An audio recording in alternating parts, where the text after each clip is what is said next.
कर जाते हैं। मेरे अजीज दोस्तों और बुजुर्गों, मैं राजपूत भाइयों को भी सलाम करता हूं कि वो मुत्तहिद हैं।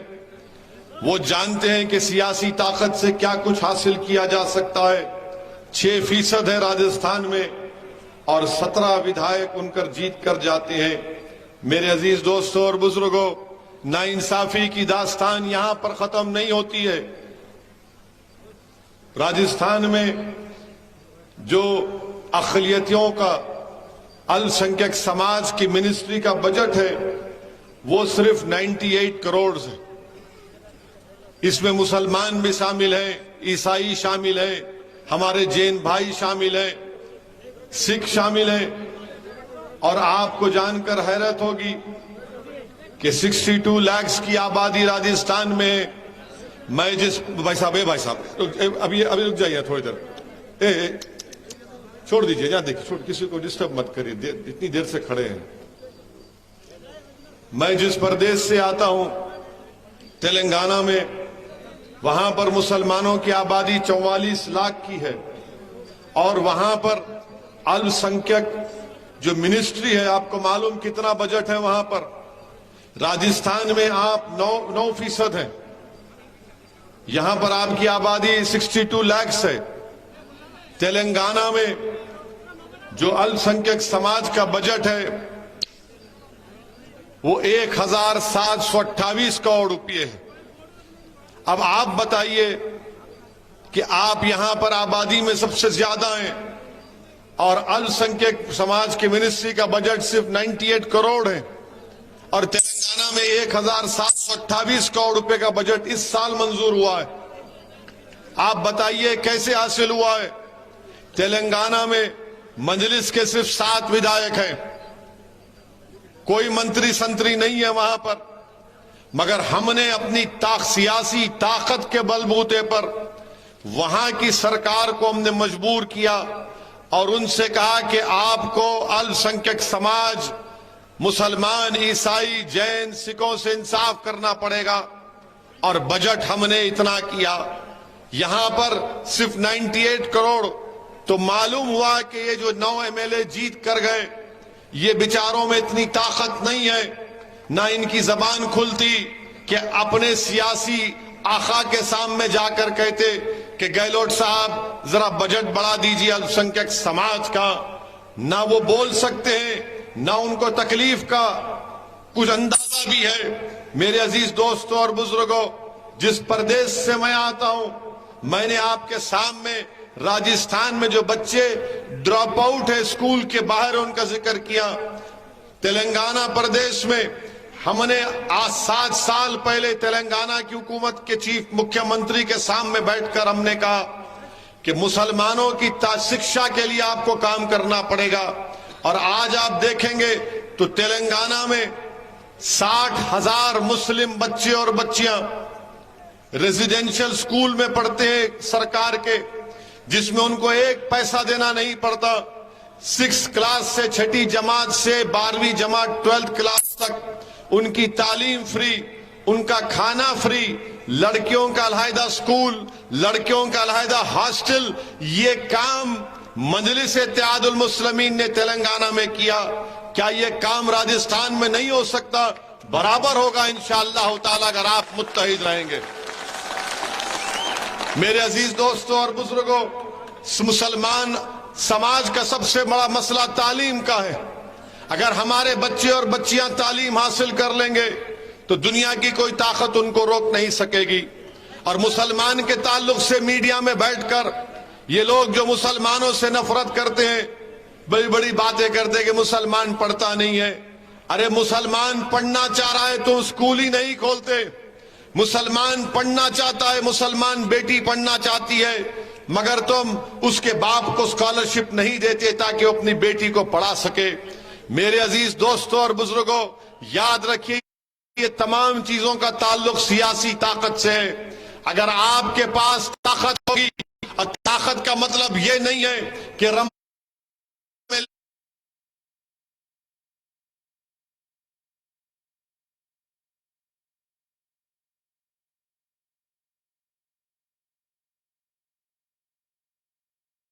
की दावत में कोई मंत्री आ जाए ताकत ये नहीं है कि ईदगाह के सामने कोई मंत्री खड़े होकर हमसे गले मिले और कहे ईद मुबारक, और उस मंत्री को यह भी नहीं मालूम कि जिस घर में वो ईद मुबारक कह रहा है उस घर में चिराग जलाने के लिए तेल नहीं होता, या उस बच्चे को पढ़ाने के लिए नहीं होते।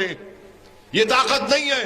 ये ताकत नहीं है कि एक मुशायरा करें, बड़े बड़े शोरा को बुलाएं और एक मंत्री को या मुकामी विधायक को बुलाकर बिठाएं और वो बड़ा खुश होकर बोले कि आपने बड़ा अच्छा मुशायरा कर दिया। ये ताकत नहीं है कि कव्वाली का प्रोग्राम हो जाए और आप कव्वाली में किसी को बुला लें। ताकत यह है कि तुम्हारे वोट से तुम्हारा नेता जब विधानसभा जीत कर जाएगा तो तुम्हारे बच्चों की तालीम की बात करेगा। ताकत यह है कि अगर किसी बच्चों को गिरफ्तार किया जाएगा पुलिस की तरफ से तो उनको वो रिहा करवाएगा, या अगर जेल को भिजाया जाएगा तो जेल में जाकर बच्चों को मिलेगा और कोर्ट से उनकी बेल करवाएगा। ये ताकत होती है। हैदराबाद में आज से चंद दिन पहले एक बीजेपी का विधायक ने रसूलुल्लाह सल्लल्लाहु अलैहि वसल्लम के शान में अनाप शनाप बकने की कोशिश की। बच्चों ने एहतजाज किया। 90 नौजवान बच्चों को गिरफ्तार किया गया था। आप फोन कर कर उनसे पूछिए, 1.5 घंटे के अंदर उन तमाम बच्चों को मैंने अपने अपने घरों को उनको हमने छुड़ाकर घरों को भिजाया वापस। एक घर में पुलिस दरवाजे तोड़कर घुसती है। हमने वहां के एसीपी डीसीपी को कहा कि गलत हुआ है, इन बच्चों को छोड़ो। सुबह 2 बजे हमने उन बच्चों को छुड़वाया और मीडिया के सामने मैंने कहा, ये मीडिया मुझे मालूम कि मेरे को गाली देगा, मैंने कहा उन मीडिया के सामने तुम फोन से मुझसे बात करना। मैंने उन बच्चों से बात की। ये आपकी ताकत होती है। आपकी ताकत यह होनी चाहिए कि आपके जहां पर दलितों के, अल्पसंख्यक समाज, मुसलमानों के या कमजोर समाज की आबादी है वहां पर डेवलपमेंट का काम हो। ताकत यह है कि मैं भी एक हैदराबाद का सांसद हूं। मेरे एक विधानसभा में 7 विधानसभा पर हैदराबाद की पार्लियामेंट की सीट बनती है। एक विधानसभा में मैंने 6 महीने पहले 290 करोड़ की ड्रेनेज लाइन का काम शुरू करवाया हूं, सिर्फ एक विधानसभा में। नहीं थालियां मारने के लिए नहीं कह रहा हूं, आपको सोचने के लिए, आपको पैगाम दे रहा हूं कि ताकत इसको बोलते हैं। ताकत ये नहीं है कि कोई दौलतमंद है तो ताकत उसके पास नहीं है। ताकत यह है कि एक समाज के पास ताकत आनी चाहिए, और उस समाज के पास ताकत कब आएगी? जब आपके पास एक सियासी शऊर बेदार होगा। जिस तरह हमारे जाट भाइयों ने, हमारे गुज्जर भाइयों ने, राजपूत भाइयों ने एक ताकत का मजा चख लिया, आज उस समाज को कोई उंगली उठाकर कुछ नहीं कर सकता। मैं उनकी ताकत को सलाम करता हूं। मैं आपसे अपील करने आया हूं कि आप इस चीजों को समझिए। बताइए, राजस्थान में मुसलमान सबसे गरीब हैं समाजी तौर पर, तालीमी तौर पर। तो राजस्थान में जो मुसलमानों की बरादरी जाता, क्योंकि आपकी वोट की अहमियत नहीं है। अगर आपकी वोट की अहमियत होगी तो इनको आपको पास आकर मजबूरन कहना पड़ेगा कि बताओ आपकी तकालीफ क्या है। मगर अब एक समाज को पैगाम दे दिया गया कि तुम्हारा काम सिर्फ चुनाव में वोट डालना है और भाजपा को हराना है। यकीनन भाजपा को हराइए, यकीनन नरेंद्र मोदी के खिलाफ खड़े हो जाइए। मगर याद रखिए इस बात को, आप उनके खिलाफ है तो सिर्फ अल्लाह से है। और याद रखो मेरी इस बात को, बीजेपी को हराने की जिम्मेदारी सिर्फ राजस्थान के मुसलमानों की नहीं है। 36 बिरादरियां हैं तो सब बिरादरी की जिम्मेदारी होनी चाहिए कि भाजपा को हराया जाए। मगर होता क्या है कि दलित और मुसलमान से कह दिया जाता है कि भाई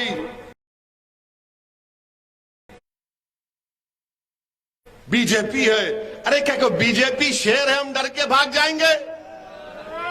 अरे बीजेपी एक सियासी पार्टी हम ठहर कर मुकाबला हम करेंगे, मुकाबला करते हैं और करते रहेंगे, मगर इसका यह तो मतलब नहीं है कि मैं मर जाऊं, अपनी नस्लों को तबाह कर दूं और मेरी खबर के ऊपर तुम अपने ताकत के महल तामीर करते रहो। कितना कांग्रेस को आपने वोट दिया, कितना गांधी परिवार को आपने वोट दिया, कितने मुख्यमंत्री आपने बना दिए। बताओ आपको क्या हासिल हुआ सिवाय इफ्तार की दावत के, ईद मिलाद की दावत के, मुशायरे के? कुछ नहीं मिला हमको। कैरोली में फसाद हुआ, मुख्यमंत्री वहां पर नहीं जा सके, वहां पर नहीं जा सके। आए दिन कुछ ना कुछ होते रहता है। मैं अभी हमारे सिंधी मुसलमान भाइयों से बात कर रहा था और इंशाअल्लाह अल्लाह ने चाहा तो 1 दिसंबर को जाऊंगा उनके पास। वो मुझसे कह रहे थे कि उनका कारोबार है, मवेशी है, गाय भैंस बकरी पालते हैं। जब कभी सामान ले जाते हैं, ये तमाम जानवर लेकर जाते हैं, तो रात में या किसी मुकाम पर संघ परिवार के लोग इनको रोककर मारते हैं, पीटते हैं, कोई पूछने वाला नहीं है। वो मुझे बता रहे थे कि हाईवे उनके इलाके से निकाली गई है, भारत माला उसका नाम है, भारत माला उसका नाम है। केंद्र सरकार कह रही है कि पर स्क्वायर फीट कीमत उनको मिलनी चाहिए 256 रुपये। और राजस्थान की कांग्रेस सरकार सामने रख रहा हूं ताकि आपको उठकर एक अच्छा फैसला लेना है। यकीनन हराएंगे हम बीजेपी को। क्या हम तेलंगाना में बीजेपी को नहीं हरा रहे? मेरी पार्लियामेंट कॉन्स्टिट्यूंसी में अमित शाह 2 घंटे तक फिरे। उत्तर प्रदेश से बाबा को लेकर आए, वो 4 घंटे फिरे। किसी और को लेकर आए, वो भी फिरा। हमने कहा फिरो, तफरी करो, 4 मीनार की जितनी बुलंदी है इंशाअल्लाह ताला इतनी मोहब्बत अल्लाह ने हैदराबाद के अवाम में मंजलिस की डाली है। इनको कुछ नहीं कर सके वहां पर, कुछ नहीं कर सके वहां पर। मगर हम काम भी करते हैं। ऐसा नहीं है कि सिर्फ भाषण दे के भाग जाते हैं, काम भी करते हैं। वो मिजाज आपको यहां पर पैदा करना पड़ेगा। इसीलिए हमने एक समाज सेवक जमील को हमारी पार्टी का कन्वीनर बनाया है। मेरी आपसे दबन गुजारिश है कि आप इस ताल्लुक से सोचिए, अच्छा फैसला करिए। मुझे बताया गया कि यहां पर जो हमारा जलसा हो रहा है, जनसभा हो रही है, कांग्रेस के यहां पर विधायक हैं, उनको बड़ा पेट में दर्द हो गया, उनको बड़ी तकलीफ हो गई कि भाई यहां पर ओवैसी क्यों आ रहा है। बताइए हमारे आने से इनको पेट में दर्द क्यों हो रहा है? हम तो इनके घर से कुछ उठाकर लेके जाने वाले नहीं है, ना हमको कुछ जरूरत है उनसे। आखिर कांग्रेस पार्टी इतना डरती क्यों है? नहीं सुनिए, कांग्रेस पार्टी इतना डरती क्यों है? डरती इसलिए है कि 2019 जुलाई में अमित शाह ने एक कानून में तरमीम की, दहशतगर्दी की, जिसको अनलॉफुल एक्टिविटीज प्रिवेंशन एक्ट कहा जाता है। वो कानून ये कहता है कि दिल्ली में बैठा हुआ एनआईए का एक इंस्पेक्टर आपके गांव के किसी भी एक दलित या मुसलमान को आतंकवादी घोषित कर सकता है बगैर कोर्ट के फैसले के। आपको मालूम उस बिल की तायीद कौन की है पार्लियामेंट में? कांग्रेस पार्टी ने की थी, कांग्रेस पार्टी ने की थी। मोदी अमित शाह के साथ वोट दिया।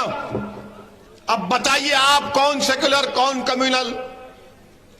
ये वहां पर बिल बना तायीद करे और उसके बाद होता क्या है कि जेल में सबसे ज्यादा, भारत की जेल में 31% के करीब अगर कोई जेल में है तो मुसलमान है। 2 दिन पहले का हिंदू अंग्रेजी अखबार उठाकर पढ़ लो आप बताइए फिर कौन जिम्मेदार है इसका? फिर कांग्रेस पार्टी कहती है कि नहीं ओवैसी आएगा तो वोट काटेगा। अरे भाई साहब, वोट काटना मेरा काम है। इनके गोवा में इनके 8 विधायक आज कांग्रेस को छोड़कर भाजपा में चले गए। क्या वो हमसे फोन से बात करके, क्या मैंने उनको गुलाब जामुन खिलाया फोन के ऊपर? मध्य प्रदेश में कांग्रेस के 18 विधायक भाग गए। सरकार कांग्रेस की थी, भाजपा की आ गई। क्या तुम मिले हुए थे बीजेपी से? कर्नाटक में कांग्रेस की सरकार थी अलायंस में, पूरे कांग्रेस के विधायक भाग गए बीजेपी में। आपके लोग भाग रहे भाजपा में। अरे तुम्हारा राहुल गांधी अमेठी से हार गया, तो क्या मेरा कैंडिडेट था वहां पर मजलिस का? वहां पर वो हार गए, तो कैसे हारे? क्या राहुल गांधी ने कहा कि अमेठी के हिंदुओं ने मुझे वोट नहीं दिया इसलिए मैं हार गया? नहीं बोलेगा वो। मगर जब अल्पसंख्यक समाज और दलितों के पास आएंगे तो हमको डराने की बात करते हैं। क्यों डराते हैं? क्या हम उनके गुलाम हैं? क्या हम डरने वाले हैं इनसे? अरे तुम भाजपा को नहीं रोक पा रहे हो। कांग्रेस की वजह से नरेंद्र मोदी इस देश के 2 मर्तबा प्रधानमंत्री बन गए। मुसलमानों की वजह से नरेंद्र मोदी प्रधानमंत्री नहीं बने। अगर मैं हाथ उठाकर आपसे पूछूंगा कि क्या आपने कभी भाजपा को वोट दिया? कितनों ने भाजपा को वोट नहीं दिया? हाथ उठाओ।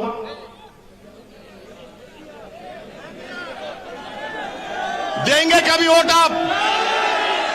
तो फिर कैसे? सोचो आप। मैं आपको एक सवाल आपके दरमियान में छोड़कर जा रहा हूं। 2019 के पार्लियामेंट के चुनाव में यहां से आपका एमपी कांग्रेस का है या भाजपा का है?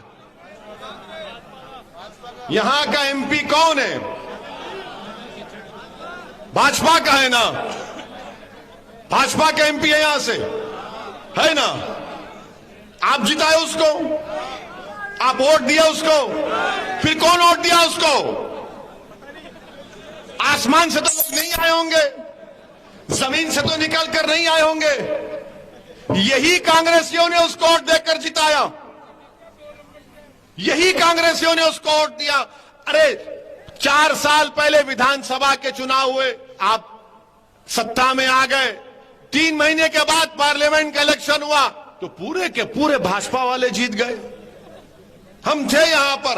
अब बोल रहे नहीं ओवैसी आया है, वोट काटेगा, फुला काटेगा। अरे मुझसे इतनी तकलीफ क्यों है तुमको? मैं सच्चाई को बयान कर रहा हूं मेरे अजीज दोस्तों और बुजुर्गों। आपको इस पर गौर करके मेरी आपसे दर्दमंदाना अपील है कि आप मजलिस इत्तेहादुल मुस्लिमीन का साथ दीजिए। मैं किसी समुदाय के, किसी मजहब के खिलाफ ना था ना कभी रहूंगा इंशाअल्लाह ताला। हां, मुझे फख्र इस बात का है कि मुसलमान हूं मैं, और मुझे फख्र इस बात का रहेगा कि मैं इस भारत का अव्वल दर्जे का शहरी हूं। मगर यह मुझसे कोई आकर नहीं कह सकता कि तुम सिर्फ वोट डालने का काम करो। मैं किसी के घर का गुलाम नहीं हूं कि मैं तुमको सिर्फ वोट डालकर तुम्हारे घर की चपरासी या गुलामी करूं। अब वक्त आ चुका है नौजवानों कि आप अपनी आवाज को, अपनी ताकत को जमहूरी तरीके से लोकतंत्र में अपनी ताकत को दिखाएं। बाबा साहेब भीमराव अंबेडकर ने पार्लियामेंट में संविधान बनाकर पेश किया तो बाबा साहेब अंबेडकर ने यह भी कहा था कि मैंने तो तुमको वोट डालने का इख्तियार दे दिया।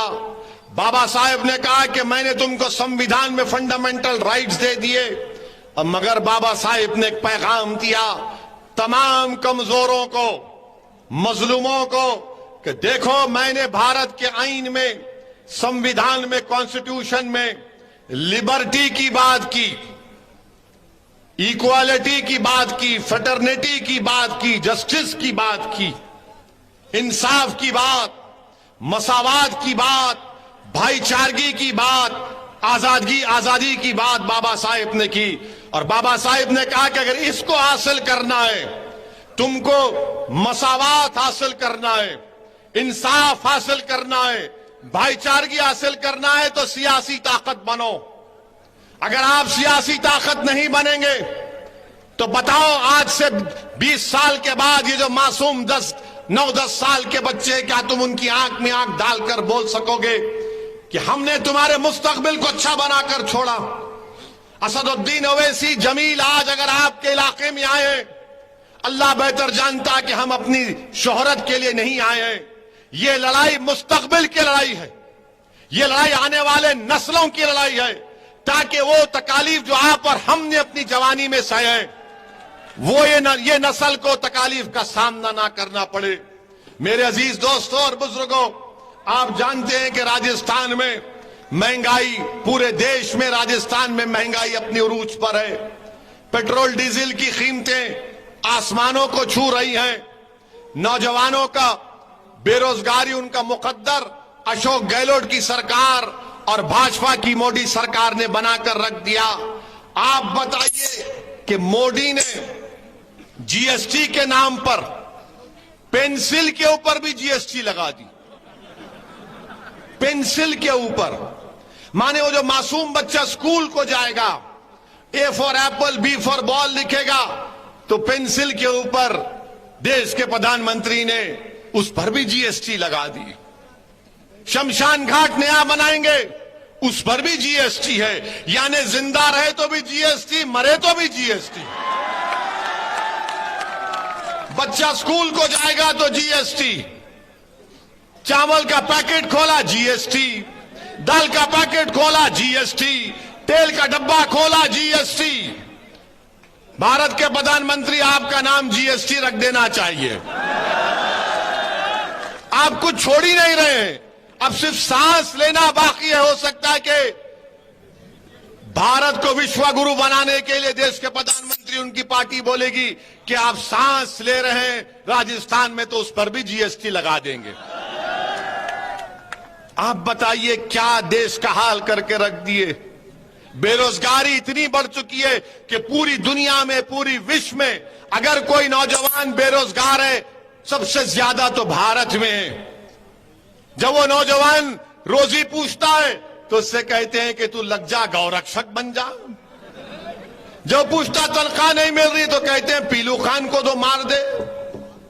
बताइए आप फिर देश को किस राह पर भारत के प्रधानमंत्री और भाजपा लेकर जा रही है। मदरसों का सर्वे होता है, अरे क्या मिलेगा मदरसों में आपको, सिवाय कुरान के हदीस के कुछ नहीं मिलने वाला है मदरसे में आपको। अगर आप भी पढ़ लेंगे तो आप भी हिदायत याफ्ता हो जाएंगे इंशाअल्लाह। मगर मदरसों का सर्वे कराएंगे, बुलडोजर चलाएंगे। आसाम में मदरसों को भाजपा तोड़ रही है, क्या कहकर के आतंकवादी लोगों से इनका ताल्लुक था। अरे अगर किसी पढ़ाने वाले का आतंकवादी से ताल्लुक था तो मदरसा क्यों तोड़ा तुमने? मदरसा क्यों तोड़ा तुमने? मदरसे को तोड़ते हैं। मेरे अजीज दोस्तों और बुजुर्गों, आप जानते हैं इस बात को कि ट्रिपल तलाक का मसला आया, सबसे ज्यादा ट्रिपल तलाक का दलाइल के साथ अगर पार्लियामेंट में खड़े होकर किसी ने उसकी मुखालिफत की तो उसका नाम मजलिस इत्तेहादुल मुस्लिमीन था। क्या ये कांग्रेस और ये सब लोग कुछ बोले? कुछ नहीं बोल सकते। इनको मालूम कि इनकी जरूरत नहीं है, सब मसले मसाइल पर बोलना इनका काम नहीं है।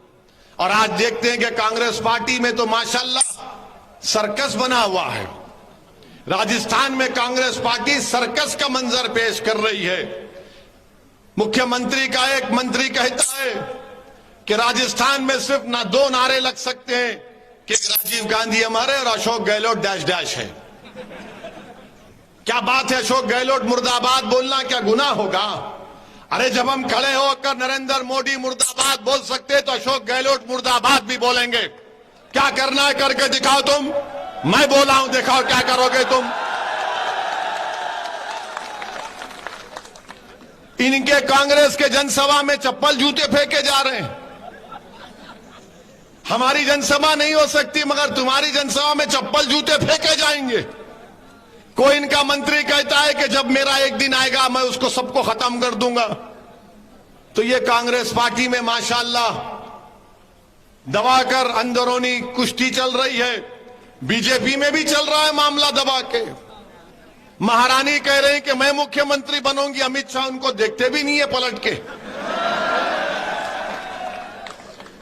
अब हमारे आज के भाषण के बाद तो भाजपा कांग्रेसी बैठकर बोलेंगे कि बेटा आज चाय पी लेंगे, दोनों चाय पीकर बोलेंगे कि इसको कैसा रोकेंगे अब, क्योंकि ये अंदर की बातें जनता के सामने रख दे रहा है हमारी।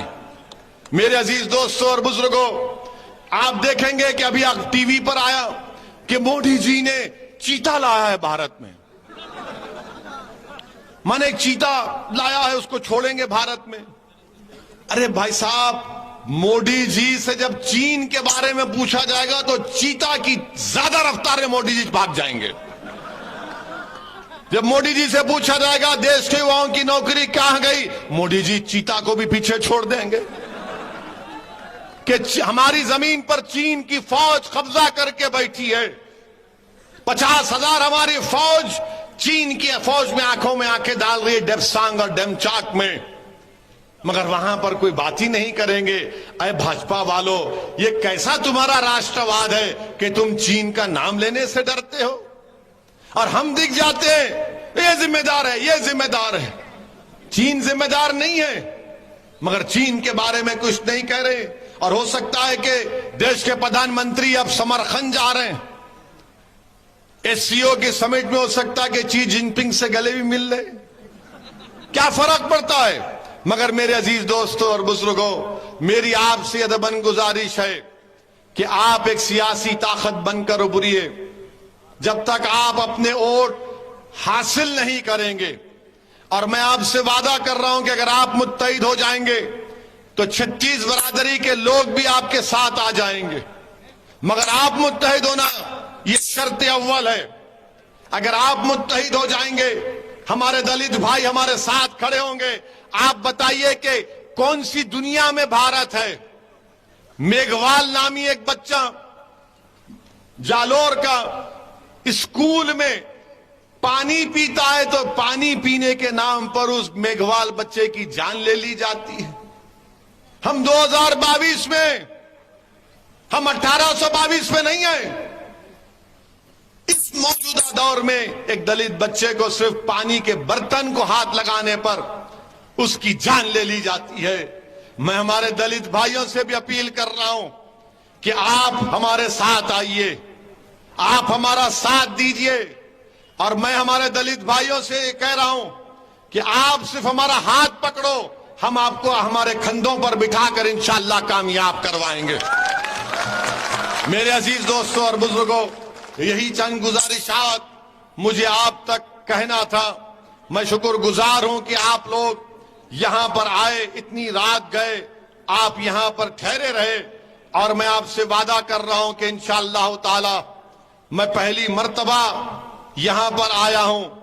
अल्लाह ने चाहा तो बार बार मैं आपके दरमियान में आता रहूंगा, मैं बार बार आपके दरमियान में आता रहूंगा। अल्लाह सुब्हानहू ताला जब तक मुझे सेहत और हयात देगा, मेरी जिंदगी का मकसद एक ही है कि भारत अगर ताकतवर बनना है, भारत अगर सुपर पावर बनना है, तो भारत के वंचित समाज को, अल्पसंख्यक समाज को उनका हक मिलना चाहिए। कोई भी देश मुसलमानों को दबाकर, मुसलमानों का हक नहीं देकर कोई देश सुपर पावर नहीं बन सकता। अगर भारत को सुपर पावर बनना है, जो मेरा भी ख्वाब है, तो भारत की कुर्सियों पर बैठने वाले लोगों से हम कह रहे हैं कि तुमको अल्पसंख्यक समाज से, दलितों से इंसाफ करना पड़ेगा। याद रखो मेरे भाई, इस बात को याद रखो। मैं ये बात कहकर अपनी तकरीर को खत्म कर दूंगा कि जब बाबा साहिब अंबेडकर से पूछा गया कि क्या पार्लियामेंट में रिजर्व सीट से दलित जीतकर संसद में नहीं जाता, तो बाबा साहिब ने कहा कि हां, वो जीतकर जरूर जाते हैं। मगर बाबा साहिब ने मीडिया के लोगों को जवाब दिया कि तुम जानते हो कि वो दलित जब जीत कर जाता है पार्लियामेंट में, वो अपना मुंह कब खोलता है। तो मीडिया के लोग अंबेडकर को देखकर ताज्जुब से देख रहे थे कि बाबा साहिब क्या कह रहे हैं। तो बाबा साहिब ने कहा कि हां, जीत कर तो जरूर जाती हैं, मगर अपना मुंह उस वक्त खोलते जब उनको अंगड़ाई लेना है। तो ये जो 9 जीत कर गए, करौली में फसाद हुआ, हिम्मत थी उनकी करौली जाने की। पूछो उन लोगों से जिनकी दुकानें चली, उनको पूछो कि आप हैदराबाद से किसने उनकी मदद की थी। वो जवाब देंगे कि असदुद्दीन ओवैसी के लोगों ने हमसे रब्ता किया था, कांटेक्ट किया था। मेरे अजीज दोस्तों और बुजुर्गों, मुत्तहिद रहिए। मेरी आपसे फिर से अपील है कि मजलिस का साथ दीजिए। बुजुर्गों से मेरी दर्दमंदाना अपील है कि आप हमारी सरपरस्ती करिए, हमारा हाथ पकड़कर हमको रास्ता दिखाइए। अगर हम गलती करते तो हमारी तंबी कीजिए। हमारी मां और बहनों से मेरी अपील है कि आप हमारे लिए दुआ फरमाइए। नौजवानों, तुम्हारे जोश और वलवले को एक नई राह दिखाना है। तुम्हारा जोश और वलवला सिर्फ नारों में ना बह जाए। तुम्हारी जवानी सिर्फ जिंदाबाद और जिंदाबाद में जाए ना हो जाए। नौजवानों, तुम्हारी जवानी जेलों में ना बर्बाद हो जाए। ये लड़ाई हम तुम्हारे लिए लड़ रहे हैं। नौजवानों, आओ मंजलिस का साथ दो। हमारे बुजुर्गों ने बरसों इन तमाम सियासी पार्टियों का साथ दिया, मगर फायदा नहीं हुआ, नुकसान ही हुआ। मैं आपसे वादा कर रहा हूं, आप नेता बनिए।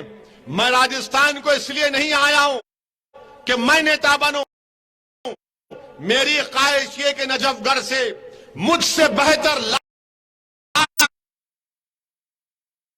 बार बेहतर आपके दरमियान से कोई एक नेता और लीडर बन जाए जो मुझसे ज्यादा मुत्तकी और परहेजगार हो, मुझसे ज्यादा अल्लाह से खौफ रखने वाला हो। आपकी जबान, अपनी जबान से आपकी तकालीफ की तर्जुमानी कर सकेगा। मेरी आपसे अपील है कि नेता बनो, नेता बनो, पीछे मत चलो। याद रखो, तुम सब, हम सब बराबर है देश में। हम किसी के पीछे नहीं चलेंगे, हम किसी के पीछे नजरें झुकाकर नहीं चलेंगे। हम सीना तान कर सबके साथ बराबर चलेंगे।